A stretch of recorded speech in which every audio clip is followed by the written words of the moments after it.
there was stuff like this too. Now, aside from the what happened to Emiru, which was obviously the biggest news from the con, there were other instances of people being harassed. So, for instance, Jade Infinite, who I met yesterday, I think, very lovely, she posted about an interaction she had.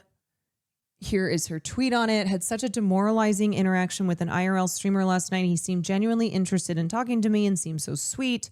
And I asked about his stream and hyped him up. When I tried to look at his chat, he panicked and went, "Don't look." Later, I went to his stream and he was just going up to any girl and they were rating if they would fuck her or not. It's just cruel and pathetic. No, I didn't see how I was rated.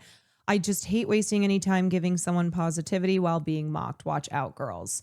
Just gross, extremely cruel. This is the type of shit that ruins the experience for people. And I think when a lot of attendees were discussing how they are sick and tired of the IRL streamers, of just being used as, being used for these gross clip farming streamers, I think it's instances like this. I have not yet watched Emmy's stream when she talked about it all.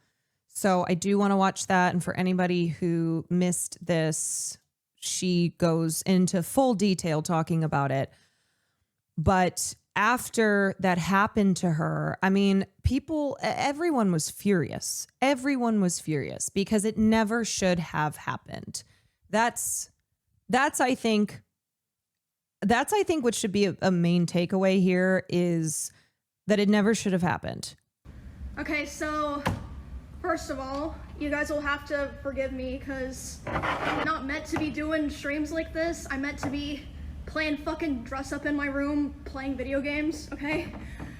I did not want to have to do like a stream like this. Like, it feels like I'm doing like a fucking press conference or something. But first of all, hope you guys are all feeling okay. Sorry you had to see that. You know what I'm supposed to be doing right now, actually? I'm supposed to be going over my run-up show for my TwitchCon show, which I am still doing, by the way, because of all the work that the production staff and the cosplayers in it put into it. She did this and then immediately went on stage for the biggest show at Twitch, just an FYI. This is the show that they did at the Glitch Theater, and she, prior to that, was like, I need to address what happened because now I've been forced into a situation that I have to talk about it. That I have to talk about everything that happened.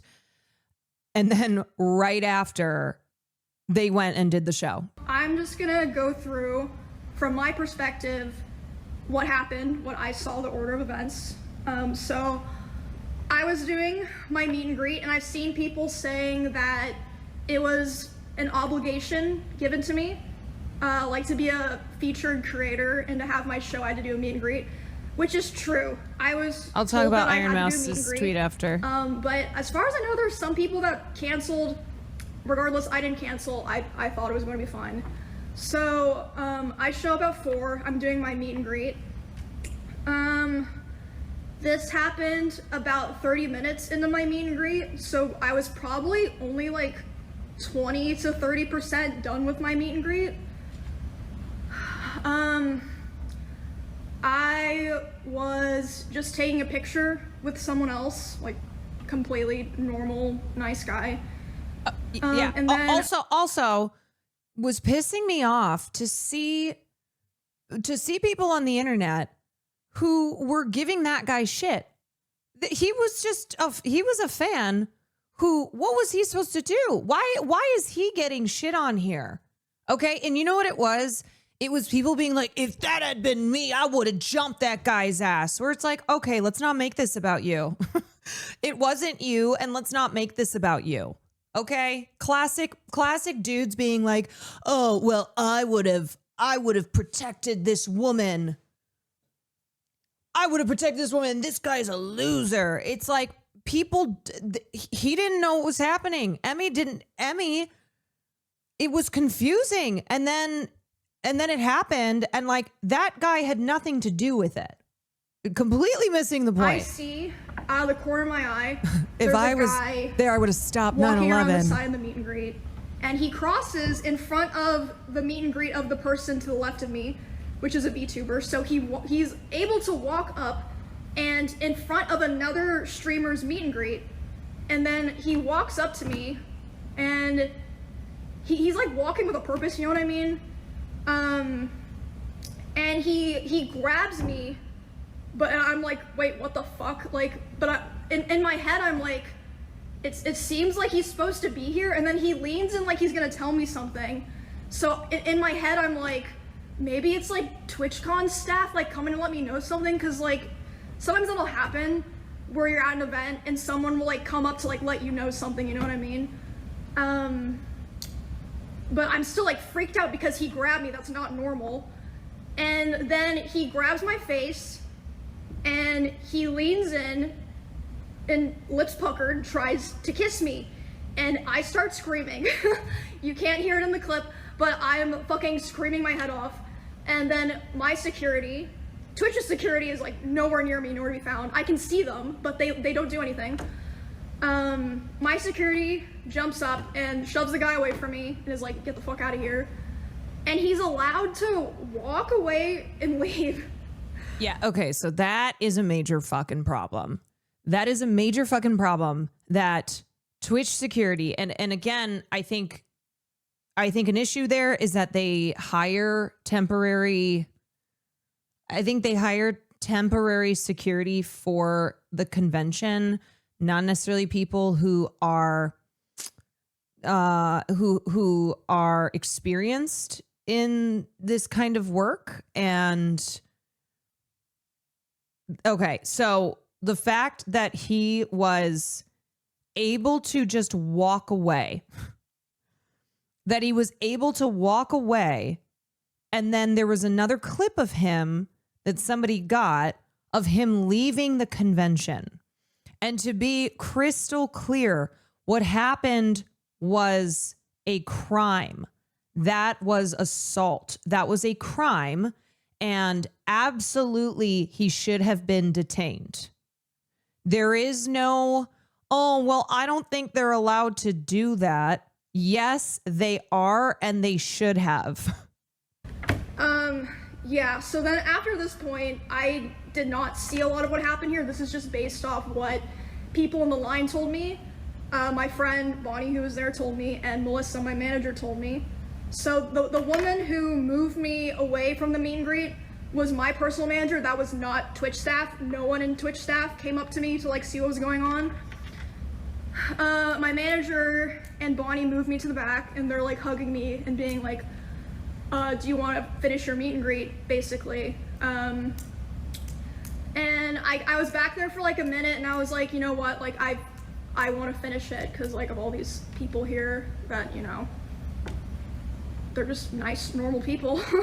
And I go back out. Because I think Emmy also recognizes, and this is what streamers have been saying, that like there is no con without the streamers. They sell tickets because people are there to see streamers. And so I think she felt, well, all these people bought tickets, came here to attend something like a meet and greet. I mean, basically, for a lot of the big streamers, they do shows and then maybe a meet and greet, and then that's really the only opportunity to see them if you are attending as a fan. There, and still there's no one from Twitch there, and the poor guy that I was taking the picture with originally, he looks, he's like fucking mortified, and he's like, what the fuck just happened? And again, no one from Twitch there. I say to this guy, I'm like, I'm sorry you had to see that, and he's like, no, like, I'm so sorry that happened to you. Why am I having to tell the TwitchCon attendees and my fans, sorry you had to see that, and not like someone from Twitch or Twitch security? Anyway, yeah. So I didn't see this. This is just what. Oftentimes streamers visit TwitchCon at a loss to help out the company with promo. Yes. And because they know that the fans are there for them. I'm going to be honest. The convention kind of sucks. The only good part is the artist alley. The Twitch security like kind of like got together after that, and we were like, wait, what happened? oh, I didn't even see what happened, haha, and just like started talking about something else. So it's like, okay, and then that's the events of what happened, just to like line all that up. But I didn't talk at all about the aftermath of all of this at all, and I don't think anyone knows this, save for like maybe some streamers that I'm friends with that came to spend time with me or that I talked to last night. Whew, okay. Lux, thank you for the raid. So I finished the meet and greet, and I was escorted back to my hotel by my Hunt and Farm thing for 11 months. Oh, and also, by the way, I've seen clips, people bringing up clips of me talking about how my previous favorite security guard was permabanned from TwitchCon because at a previous TwitchCon 2 years ago, I think it was 2 years ago, there was a stalker and he held him by the arm until police got there. And because of that, he was indefinitely banned from TwitchCon. Like from all of TwitchCon, not just the venue, because that was in Las Vegas. Anyway, that just a side note. Okay, man, I wrote down a lot of shit here. Okay, can I just also say, what you guys are seeing here is character development. I've always been the person who never says shit. Like, I just want everyone to have fun and for things to go well. Why am I the person who has to do this?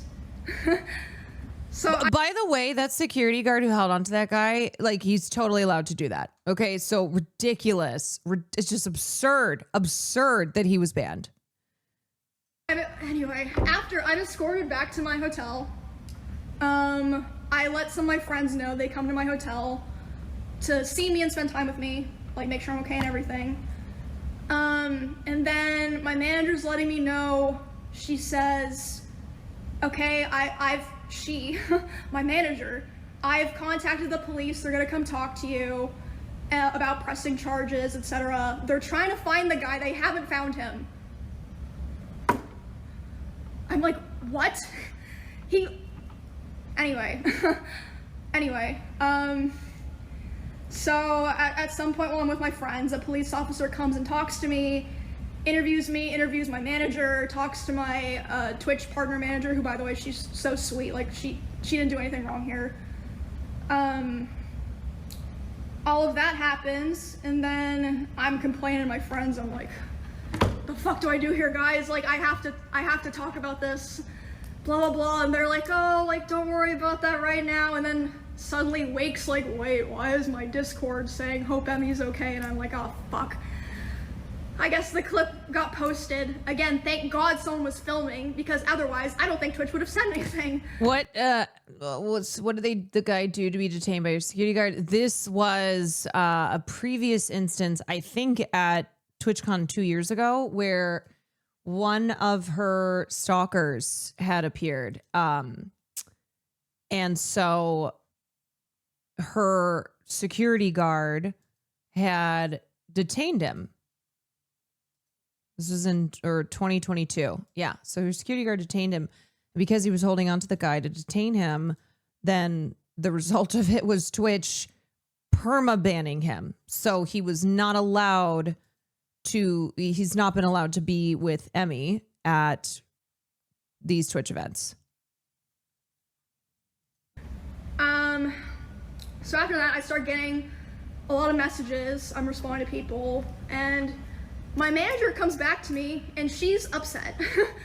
She's like, okay, I've been talking to Twitch people and I'm really upset because I noticed a lot of negligence around the event and I'm not happy with the way that they're handling it now.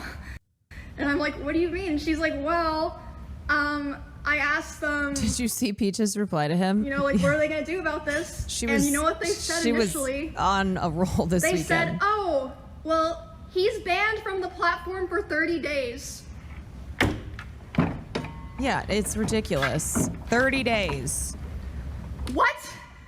And then she's obviously like, hello? Like, that needs to be indefinite. What the fuck are you talking about? Also, that's like nothing to do with anything. No one gives a fuck if he's banned on Twitch or not. Like, we're talking about the convention here. So they change it to indefinite. Takes an hour for that to happen, by the way. These two people are the head of security for Amazon and the head of risk for Twitch.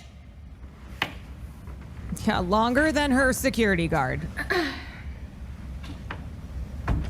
Also, later the same night, I'm not gonna drop names here because I wasn't there, so I didn't see it, but I had multiple people tell me that key Twitch representatives last night were out partying.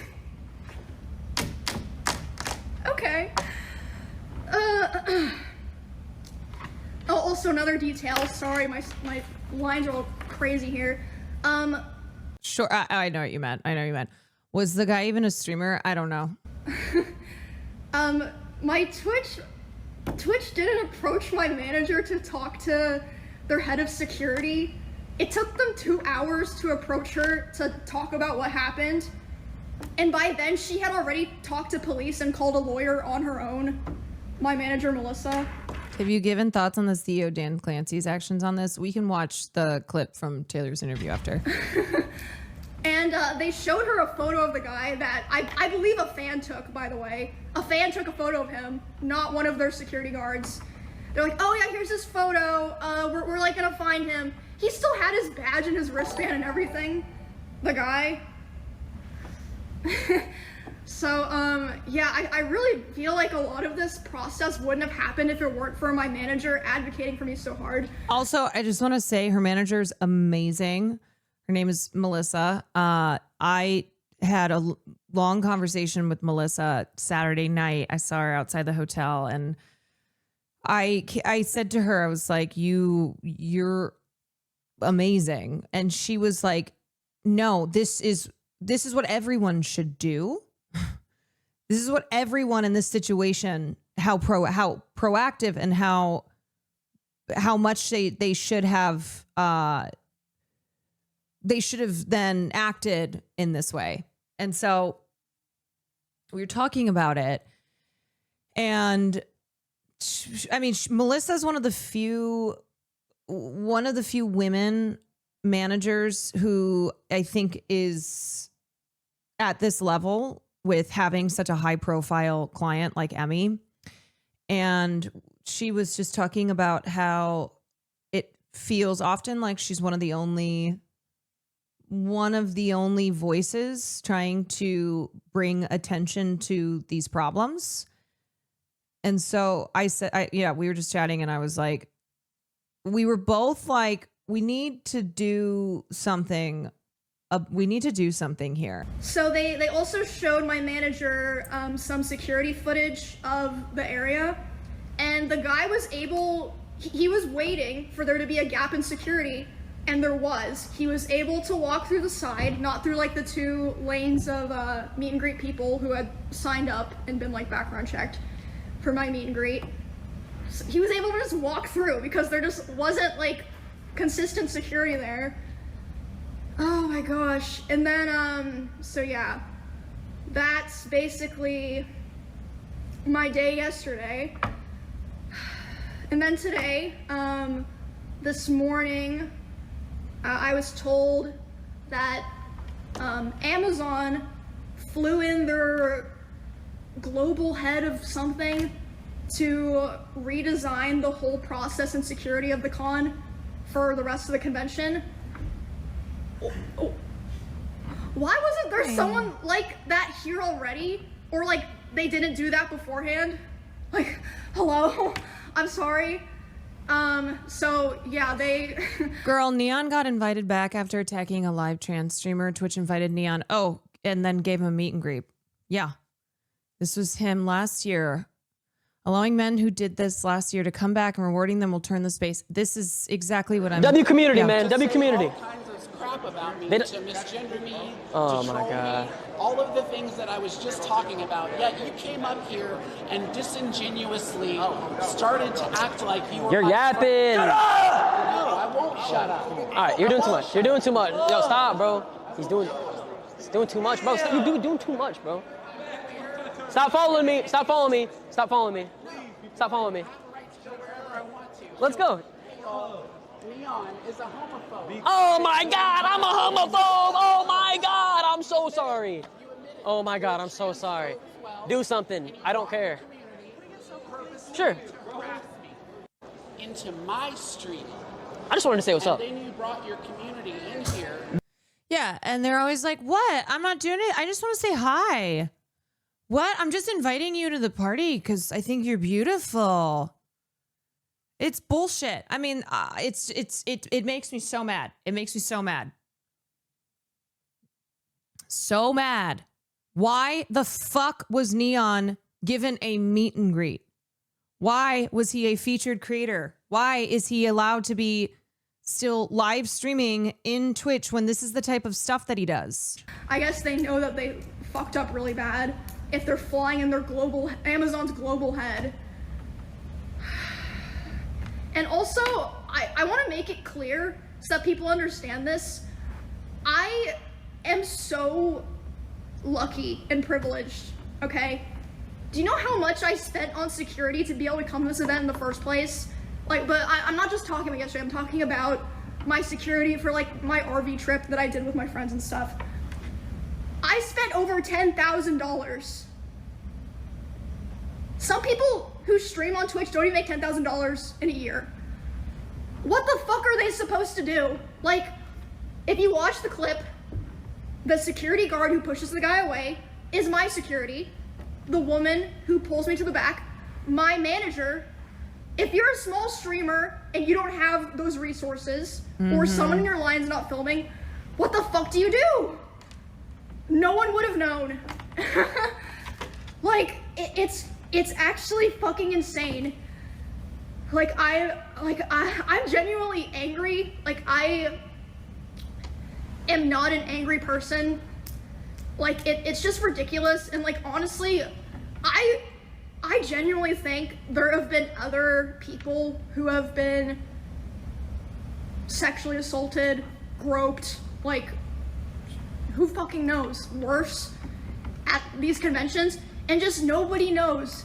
Because like I said, they didn't post any kind of announcement, weren't letting other streamers with similar events as me, similar meet and greets know, until there was like a viral clip. And by the way, they can't even mention my name in it. Thank you guys. Thank you.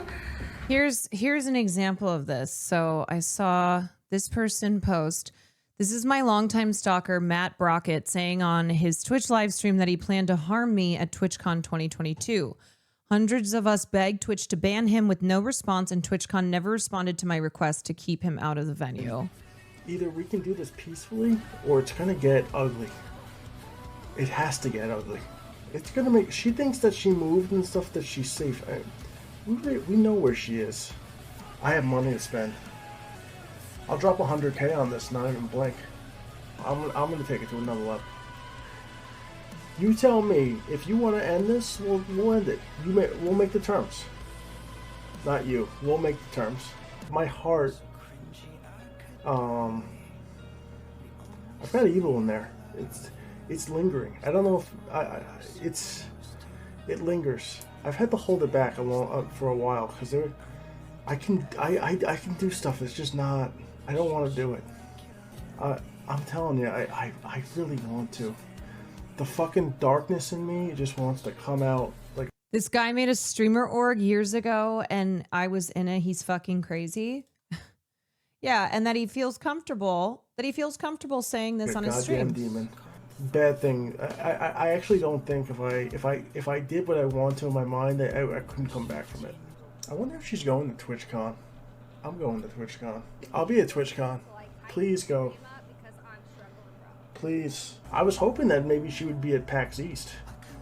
She was. I don't think she was there. We could have handled it in person. She thinks she won. I'm telling you right now. Watch the next couple of days unfold. It's gonna be real bad.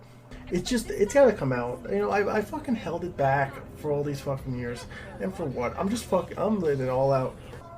But like I said, I mean, I will find out. It's gonna hurt. It's gonna fucking sting. It's gonna hurt. This reminds me of the guy who ran over 2 girls for Charlie Kirk the other month. Yeah, where he was on his stream talking about these women that he ended up killing, that he killed, and that they were going to pay for their jokes. They're jokes about Charlie Kirk. I hope you know that. And I know you're pissed. Yeah, it was a story. It barely got media you. attention. And it's finally, it's gonna sting. Because it gets real starting tomorrow. If you don't call something, well, that's not right. I'll give it to the end of the week. If you don't call some kind of truce by the end of the week, then it's gonna get real bad. And there's nothing I can do anymore because you're leaving me no chance. Yeah, and one of the girls had made complaints about that guy.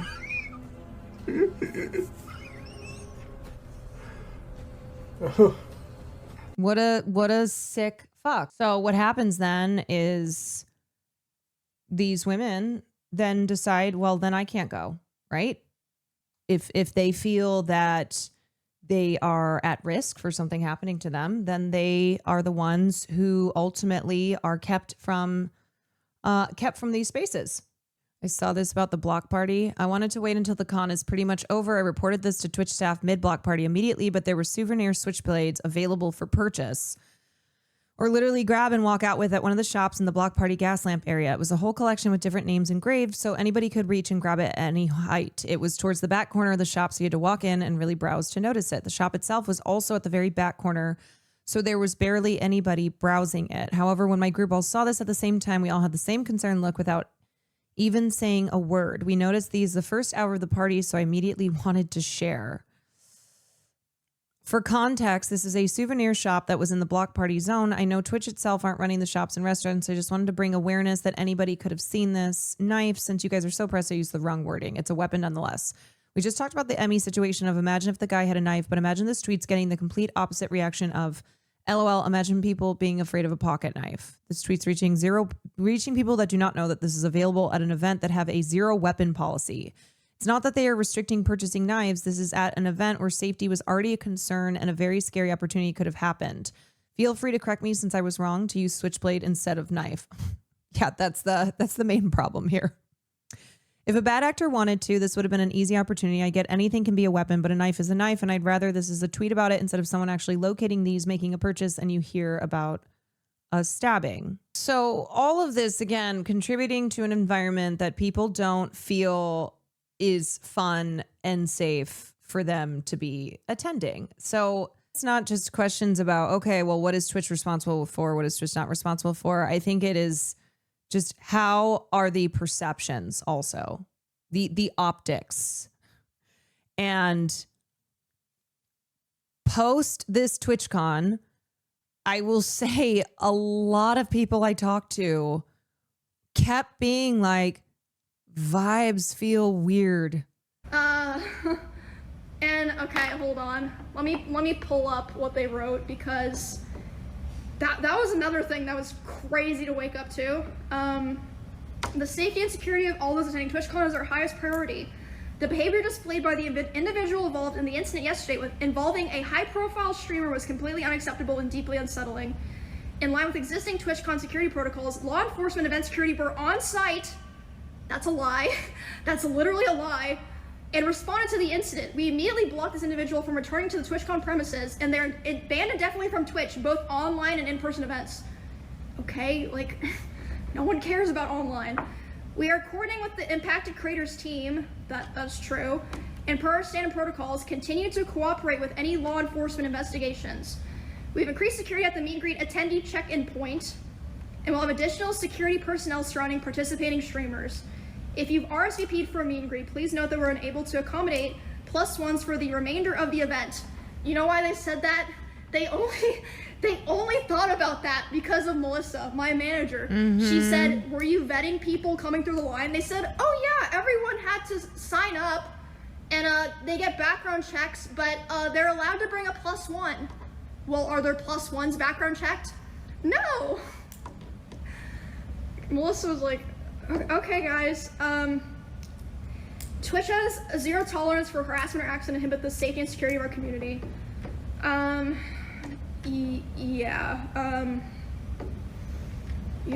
I don't even know, like, I'm just tired, guys, like, Yeah. I'm just so tired of,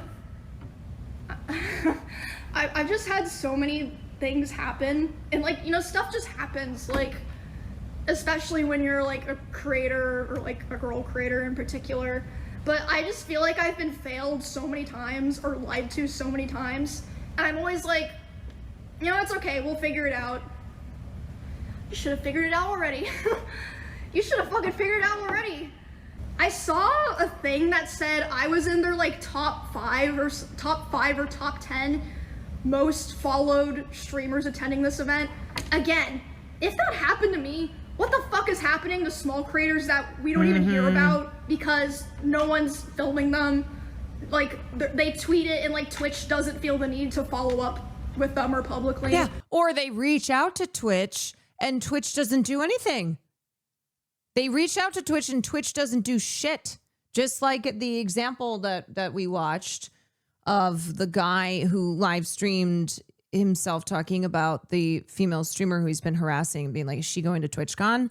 And she said, I reached out to Twitch. They did nothing. They just ignored. It's just...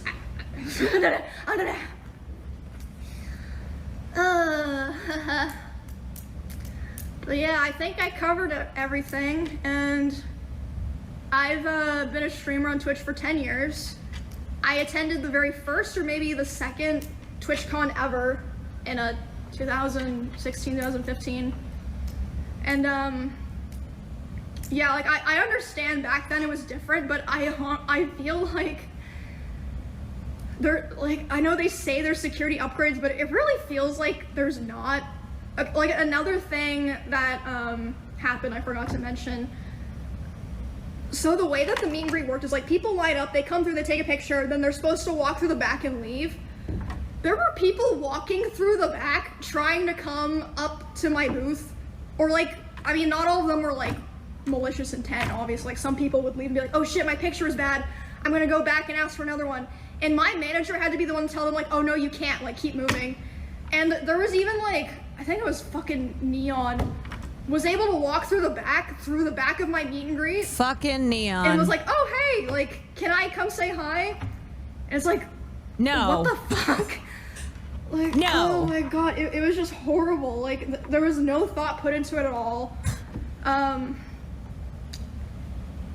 yeah, I was like, man, it's just fucking naked and afraid out here. Like, thank God I have my manager and my security and my friends. But, like, I just feel so bad for, you know, Twitch creators who wouldn't be able to be in that position. I think that's pretty much it. Yeah, this stream fucking sucked. I feel like I'm being forced to do a press conference because it's like, if I don't say these things, no one is going to. And then they're just gonna act like it never happened next year. Great, love it. Remember when I was just a girl in Kansas playing League in my room, and the worst thing that ever happened to me was someone said I was like a boosted whore in chat or something? Wish I could go back to that. I like that was when things were good.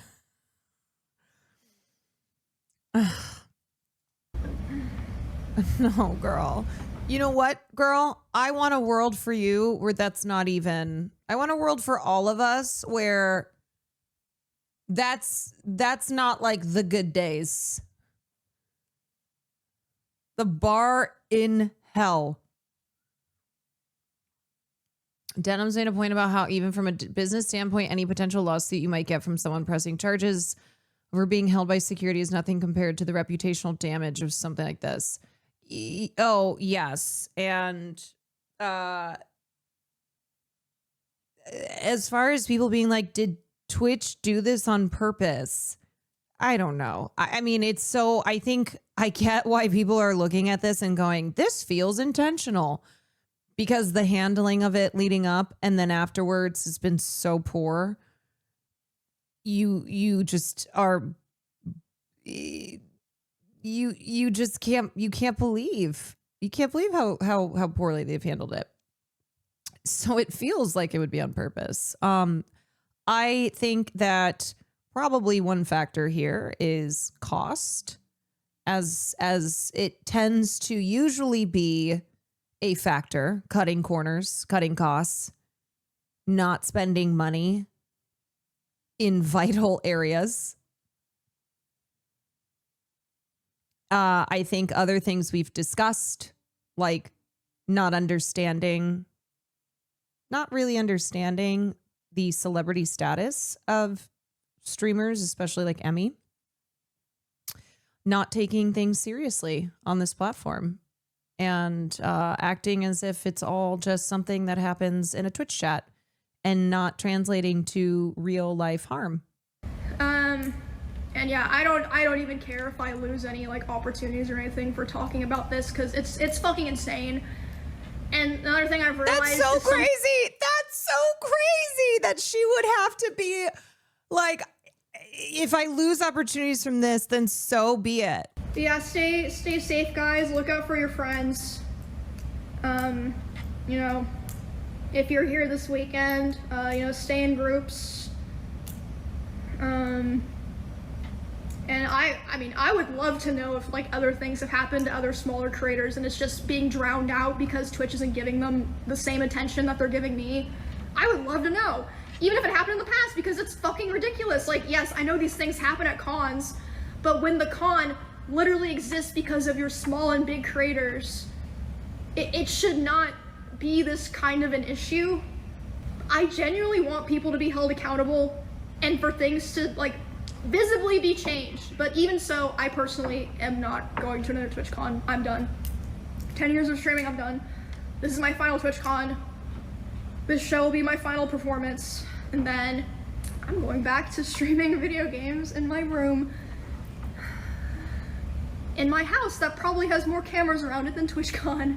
Man, it sounds like she already was coming into the convention and dealing with a lot of shit, and then that happened day one. May I remind you, day one. I asked Twitch CEO Dan Clancy about Emiru getting assaulted at TwitchCon and whether creators can trust the platform to keep them safe. Full interview will be out on my YouTube channel podcast feed on Wednesday. Saw one Twitch streamer yesterday, Emiru, get assaulted by a male fan, and a lot of streamers have, especially female streamers, have talked about, you know, the danger that they feel from these sort of toxic, I guess, parasocial kind of creeps. What are you guys doing to prioritize safety? Because I know also a bunch of Twitch content creators said that they were too scared to even come to TwitchCon this year, just in case something like what happened yesterday would happen. The safety of our creators is a top priority. The challenge we face is a challenge in today's society. It's not limited to Twitch. It extends throughout our society. I do think that when you're live streaming, in many ways, since you control your community and you can ban people, you can make it so that those people that you don't want engaging with you and participating with you aren't there. Okay, it's very different. You know, when I use other short form content and people say all sorts of stuff, well, I can't stop that. But when I live stream, they basically don't bother me. Now, what happened yesterday obviously was something that... Okay, so not good. Specifically, what happened to Emmy is something that happened in real life. You can't hit a button and ban somebody IRL. Here's Ironmouse clip talking about how people have been trying to normalize this shit. The fact that it's normal and it's just like, oh yeah, this is just shit that happens. It's just like, it shouldn't be shit that happens. It shouldn't. Yeah. It should not be shit that happens. This shit shouldn't happen. It's beyond sad. I feel like I'm taking crazy pills where it's like, I feel like I'm going crazy. Where people is like, oh, well, that's just life. That's just life. You knew what you were signing up for when you decided to do this. It's like, no, I did not sign up for this shit. No one signed up for that sort of shit. You don't sign up for that shit when you decide to do anything. It's just like, It's just like, case in point, doctors and nurses, they get assaulted at hospitals all the time. They didn't sign up for that shit. They're just trying to be there for people and help people. We're just here being stupid and just having fun. It should not be normalized. That shouldn't be normalized, dude. As Mousy said, shouldn't be normalized, and that's what every day we're trying to fight against here is like this has become normalized. Everything is Gamergate, and it shouldn't be.